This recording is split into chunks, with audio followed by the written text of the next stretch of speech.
Hey, what's up guys? And welcome to DarkLogic Studios' Attack on Titan manga reviews and discussions. It's time to talk about Attack on Titan Chapter 106. And after all the crazy shit that's just happened in this story, this chapter was a nice little break from all that chaos. Surprisingly humorous, but also bittersweet, with a nice big steaming pile of info dump on the side. I already did a blind reaction to this chapter, so if you want to see that, check the link in the description.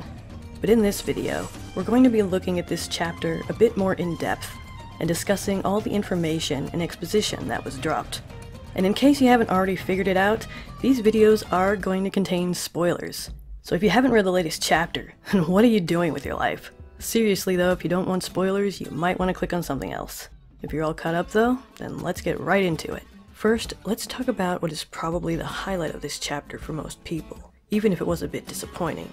In the first half of this chapter, we get a flashback, where later it's revealed that Armin is sitting in front of Annie, holding the same seashell he got from the beach, recounting several moments that led up to the attack on Marley. In this series of flashbacks, we see how the Survey Corps came in contact with Yelena, and how she, under the guidance of Zeke, helped them establish communication with other nations and harness new technology.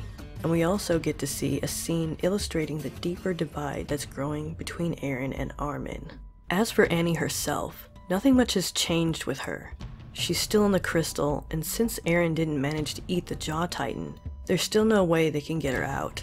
But one thing I wasn't expecting to see was Armin trying to communicate with her while she was still inside. I wonder if this suggests that Annie and Armin may, at some point, become allies. Like I said in my reaction video, I think if anyone could talk Annie into switching sides and coming out of the crystal, it's him. That is, if she can even hear him. Plus, apparently Armin has recalled some of Bertolt's memories, as it seems to confirm in this chapter. But nothing useful. At least that's what he told Eren. But let's not forget that Bertolt did have some feelings for Annie. And I've heard people theorize that Bertolt's feelings might be carried on through Armin. And while I'm not sure how I feel about that, I think at the very least it could give Armin some insight into Annie's true character. Perhaps he might remember things about her when she was younger that he never could have learned otherwise, like how important her father is to her, which would help him figure out the best way to persuade her to join their side. But we'll just have to see what happens. Back to the flashbacks. So in this chapter, we rewind back to 3 years before the attack at the festival, and here we finally find out what happened to all those destroyer ships that Zeke was talking about in chapter 93. 32 ships apparently were sent to PARADIS Island over the course of 3 years, and none of them ever returned. Now we get to see what happened to those ships and the people on them, and from what we've seen in this chapter, it looks like the Survey Corps successfully managed to capture most, if not all, of the Marleyan soldiers that were on those ships, and then commandeer the vessels for their own purposes. I had predicted way back in chapter 93 that the Survey Corps probably took the ships, but I had no idea what might have happened to the people on board. But I'm really happy that our crew didn't just flat out kill them all. In fact, they greeted them with open arms, and even offered them tea. And my god, I am so happy Hanji is back to her normal self again. I was a little worried for a while that after Erwin died and she lost her eye, she was just gonna stay angry and bitter, but nope. It looks like good old weird goofy Hanji is back, and rocking a cool new eye patch to boot. Also, I couldn't help but get a bit of deja vu watching Eren carry that ship on his back. It reminded me a lot of how Kruger destroyed his comrade ships in the memories Eren recalled from his father. Maybe the Attack Titan has a thing for destroying battleships? Okay, so after the Marleyan soldiers come up on the shore, and we get this fucking madness, one Marley soldier isn't having any of it. He calls them devils, tells them they have filthy blood, and that he doesn't want to drink their pig piss, before lifting his gun in Hanji's direction. A bullet goes off, and it turns out to be Yelena, who shot the officer in the head before he had a chance to fire, then accepts Hanji's invitation for tea. We later see Levi and Hanji meeting with Yelena and Unyakapon, and a lot of information is divulged here. From the size of Marley's army to the motivations of our new characters we've been recently introduced to, here she tells them pretty much everything they need to know about Marley and their army. We also find out that Yelena, and probably Unyakapon as well, were stolen away from their home country after Marley invaded them, and were forced to become soldiers for their army, thus giving them plenty of motivation to turn around and betray them. Marley probably should have thought about that before they decided to ruin tons of people's lives, but anyway. It seems to suggest that there is a whole group of people operating secretly under Zeke's guidance, that are working to oppose Marley and free the Eldian people from oppression. Yelena's reverence for Zeke is so high, she even expresses that she sees him as a god. After that, we then get yet another courtroom scene, where the factions of PARADIS are holding an audience for Zeke's list of demands. As Hanji reads the letter to the court, there are of course many detractors, but it is ultimately decided that they would go along with Zeke's secret plan, which he tells them involves having the founding Titan, and a Titan with royal blood. Eren concludes that this confirms his intuition, that in that moment when he touched Dinah Fritz, he was able to use the coordinate because she was a Titan of royal blood. When asked why he kept this to himself all this time, he said that he was afraid for what would happen to Historia, and didn't want to risk her having to become a Titan just over a hunch. He also reasons that the only plan Zeke could be thinking about that would require these two things is the activation of the coordinate, something Zeke does not explicitly say in the letter, but nevertheless, it's really the only conclusion to make, as it is the only way to get around the First King's will, which blocks someone of royal blood from ever being able to activate these so-called earthen rumblings. So I think it's pretty much confirmed now. We are definitely going to see the coordinate in full force at some point, and Zeke and Eren are going to be the ones to do it. It's been teasing this way too much for it not to happen, so that's going to be fucking crazy. I can already imagine what those giant colossal Titan hordes roaming the earth is going to look like in the anime, and I can't freaking wait. Even though that means pretty much the end of the world for at least some people, probably mostly Marley. But anyway. Next we see our crew capturing more Marley soldiers and bringing them to shore. Anyakopon offers them new information and technology, including the construction of a harbor. And I know that Sasha's question to Anyakopon about his dark skin probably made some people laugh and or cringe. But let's be fair to Sasha. Everyone on this island has been isolated for the past 100 years, and although they did know there were other races, like Mikasa being Asian for example, they've never seen someone like Anyakopon before. So considering their circumstances, and without the goggles of our modern PC world, I'm not surprised someone would ask this kind of question. Isayama, as always, is just being real and honest with his storytelling. It's just human nature to be curious about things and people that are different from us. And unfortunately, it's also human nature to fear them. But what I really liked about this scene was Anyakopon's response. What he's basically saying is that we're all equals in the eyes of God, because we were all created by him with purpose and intention, which I think is a pretty cool way of thinking about it. Speaking of Sasha, Isayama really tried to pull our heartstrings with this chapter. Sasha was kind of at the center of a few scenes in this story, including this one, where we get to see our potato girl getting to try seafood for the first time. It's so amazing to her she actually starts crying. I think the biggest tragedy here of all is all the strange and wonderful foods around the world that she'll never get to try. Hell, she could have had her own TV show, where she goes around just eating weird shit, like that Andrew Zimmern guy. Man, if that existed, it would totally become my new favorite show. So next up, we get another really important scene, at least in my opinion. There's so much going on here below the surface that I could dig into. I might just have to make a whole other video dedicated to this one conversation. Here we see Armin and Eren talking about the plan and the Marley soldiers that they captured.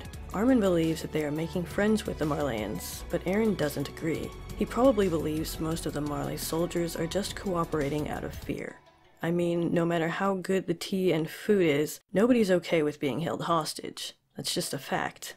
Armin also expresses hope that it means they might be able to find a path to negotiate and discuss peace with Marley and other nations, to resolve their misunderstandings.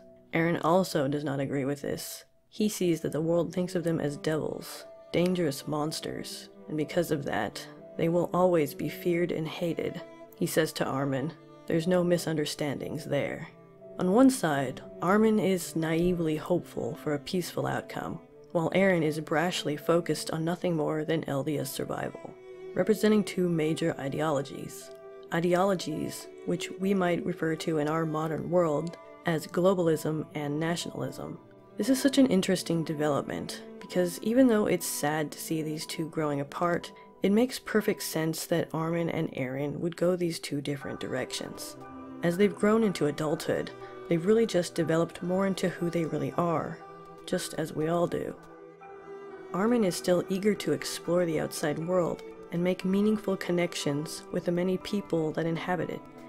In fact, I'm sure Armin is even more excited to know that there are people out there, not all of whom hate Eldians. Eren, on the other hand, is far less trusting, and wasn't ever really all that interested in exploring the outside world. His goal has always been to free what was once believed to be the last of humanity from oppression and death, and although they are now fighting humans instead of Titans, none of that has really changed much for Eren.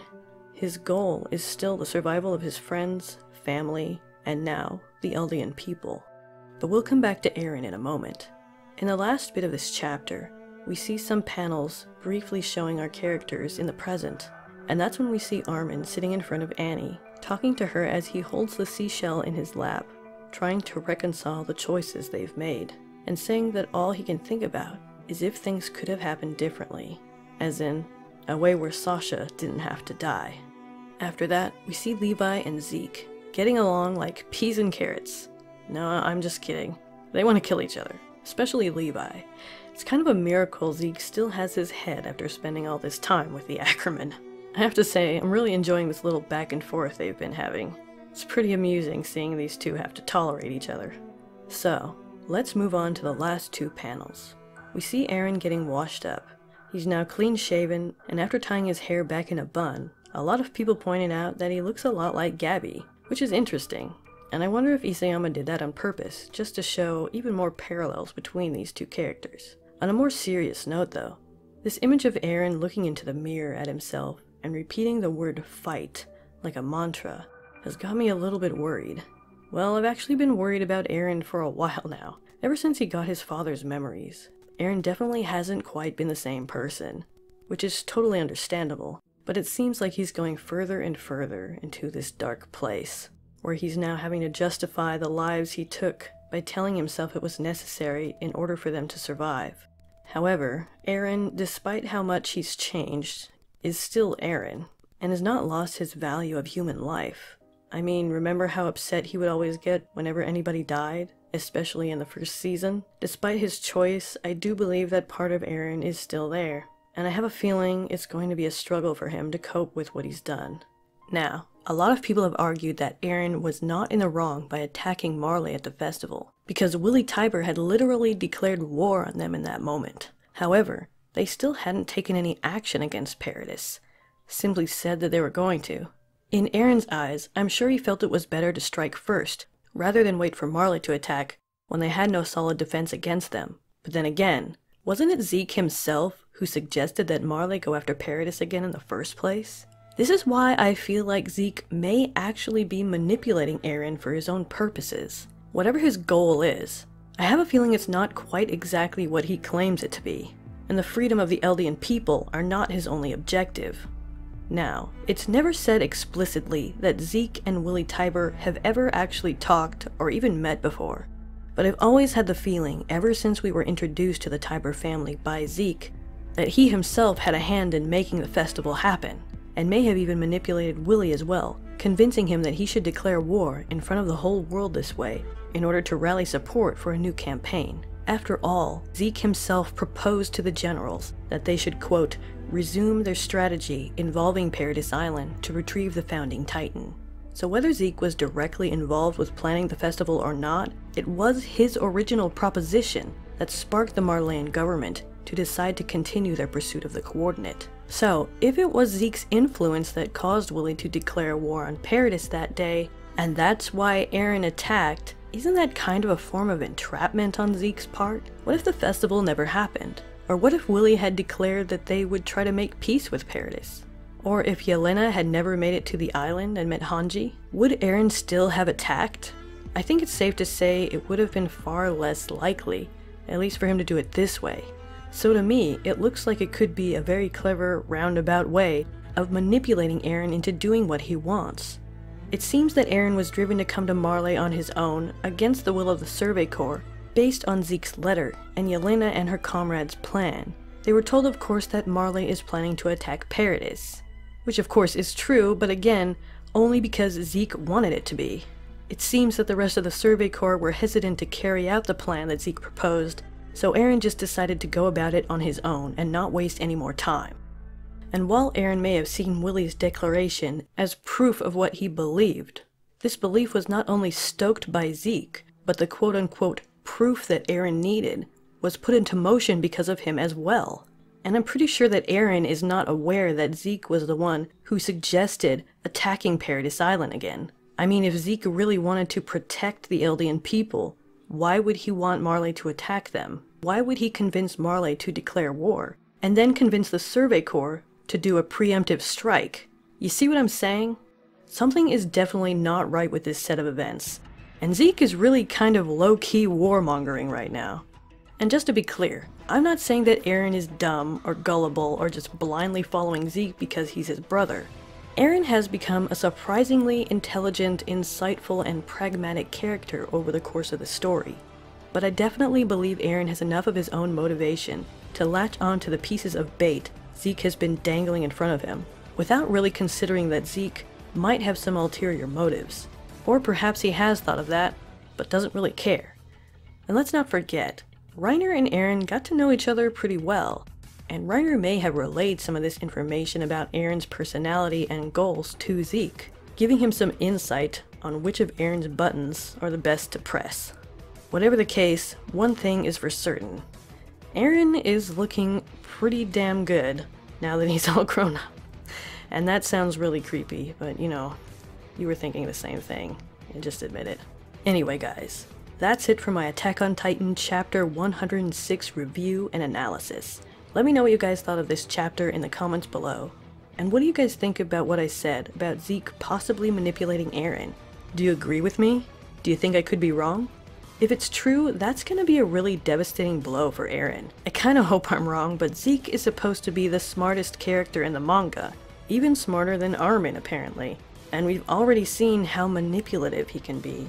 I don't believe for 1 second that Zeke would just hand over his fate to someone else without some kind of insurance or backup plan. Well, that's it for this video, guys. Thanks again so much for watching. If you enjoyed this video, make sure to like, share, comment, and of course subscribe if you haven't already. Follow me on Facebook and Twitter, and check out my Patreon if you want to help support this channel. Come back soon for more awesome Attack on Titan content.